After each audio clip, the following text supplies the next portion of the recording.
student, in this part we are going to deal with another law based on polarization, that is the Brewster's law. Hello students. So we have studied Malus law in the polarization of the light. There is another important law in the polarization of the light, that is the Brewster's law. So we will be studying Brewster's law here. Let's see what it says. It says that the incident light wave is made of parallel vibration on the plane of incidence and perpendicular vibrations perpendicular to the plane of incidence. This is what we have seen. This is the nature of the light wave, because light is an electromagnetic wave. Okay, so this light, electromagnetic nature of the light is in this form. So this is light wave. So suppose we are only showing the electric fields here, we are not showing the magnetic field, which is always perpendicular to the electric field. So suppose this is your axis, x, y, z. Suppose your electric field is here like this. So if your electric field is here, it will have a component in this direction, that is Ex, and a component in this direction, Ey. Right? Now this Ey is coming out of the plane, Ex is in the plane of the monitor. At a particular angle theta p, the parallel components completely refracted, whereas the perpendicular components partially get refracted and partially get reflected.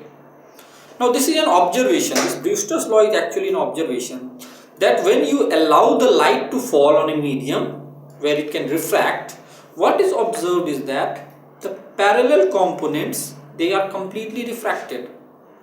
What are parallel components? These are the parallel vibrations of the electric field. So I told you, when I say about the parallel component of the light, I actually mean the electric field. So the parallel components are actually completely refracted, whereas the perpendicular components, they are partially refracted and partially reflected. Okay. Now what it says, that the reflected components are all in perpendicular plane of polarization and are hence plane polarized. This is what this says. If you had a parallel component, there will be no reflection. It's completely refracted means there is no reflection. Means no light is reflected. It's like this. So its light is coming here. Now this will have a plane of vibration, the electric field. This could be one plane of vibration, and another one is this one.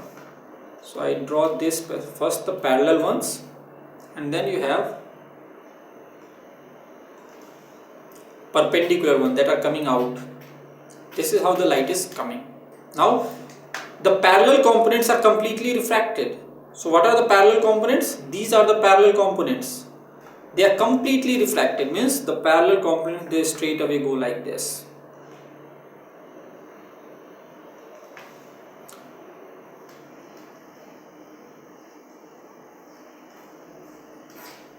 This is the light coming like this. The parallel components are these ones. So they are completely refracted, means totally come here. And what about this one? This vibration that is coming out of the plane? It is perpendicular components. They are partially refracted and partially reflected. That means there will be a reflection here like this, partial reflection, and also partial refraction, means this is this.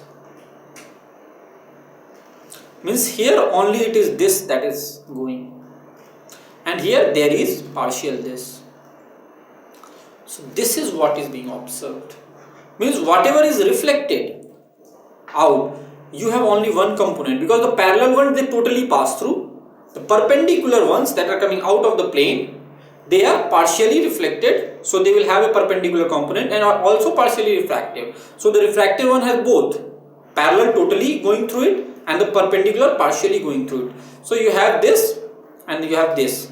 What will happen when you apply another medium? Again what will happen? The parallel will totally pass, perpendicular will be reflected, and partially and also partially refracted. So this partial refraction is diminishing in time. That means after many of the refraction, what will happen? Its value will be negligible. So you can neglect it, and you will only have this perpendicular vibration that is reflected, and the refraction one, that is parallel ones. Okay. So I am showing the diagram here. What is happening?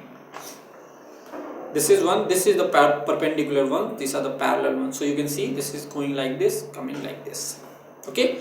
So now we try to find out the relation, like what is the mathematical relation that we are getting from this particular interesting property of the light, this polarizing property. Refractive index is mu. Now you can see, suppose this angle is theta p, right? Now this theta p, so if this is theta p,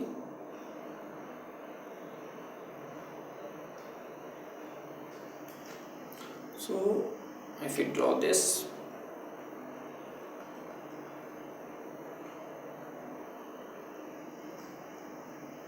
now this Brewster's law says that theta p plus r is 90 degree, right? This is angle of refraction. Okay, this angle is the angle of refraction.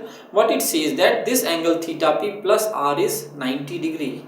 90 degree, this angle. So this is theta p. If this is theta p, this will also be theta p, right? This is theta p. This angle is, this angle will be 90 minus theta p, right? This angle is 90 minus theta p. Now this angle and this, they are at 90 degree.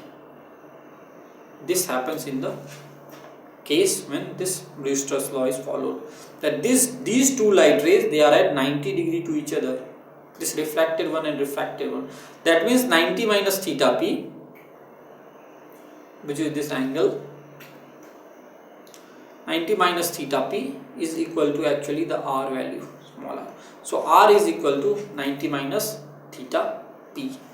These were incidence and refracted, so we applied I equal to r, we got theta p. Okay, so this is theta p, this is r, so this theta p plus r is 90, so r is equal to this. Now what is mu? Now we know that Snell's law,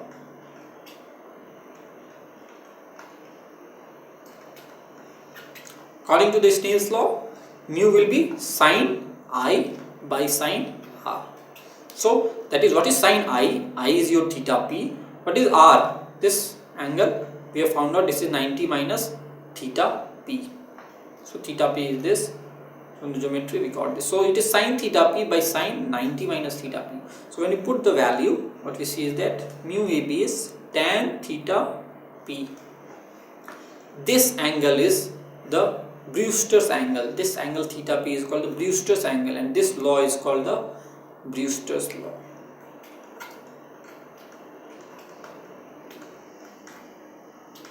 So you have seen how this law is coming, and what it states, that how only the parallel vibrations are passed through, refracted totally, and the perpendicular ones, they are partially reflected, partially refracted. Intensity through the medium is greater than that of plane polarized light. Transmitted light intensity is greater than that of the plane polarized reflected light. The intensity of this one is greater than this. Now it's easy to see, right? The total parallel ones were refracted, and only partial of this perpendicular one was reflected. So the refracted one will obviously have the higher intensity. Okay. So let's solve this question here. What is the question? The question says that when the light of a certain wavelength is incident on a plane surface of a material like this at a glancing angle 30 degree. What is glancing angle? So if it strikes here, this angle is the glancing angle. So this is 30 degree. Okay. The reflected light is found to be completely plane polarized. That means this light is completely plane polarized. So if it is completely plane polarized, what this means? Means if it is a plane polarized light, that is only completely plane polarized, that means it is happening at Brewster's angle. This is what the Brewster's law gave us. What is theta p here? 60 degree, because this was the angle, this is the Brewster's angle, not this angle, it's the glancing angle, and at this angle we are getting a completely plane polarized. That means the Brewster's law is valid here. So what is the first thing? Determine the index given material, refractive index of the given material. Now Brewster's law says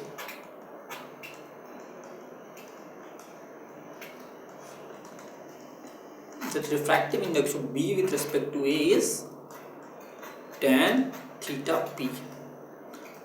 That means the refractive index of medium 2 with respect to medium 1 is tan 60. What is tan 60? It's root 3. This is the refractive index. So first answer is root 3 equal to 1.73. This is the refractive index. What is the angle of refraction? So we apply the Snell's law, right? It goes like this. Suppose this is R, then that means sin I by sin R is mu BA, which is root 3, right? So we apply the law. Sine of I is 60 by sine of R is equal to root 3. Now what is sine 60? Sine 60 is root 3 by 2.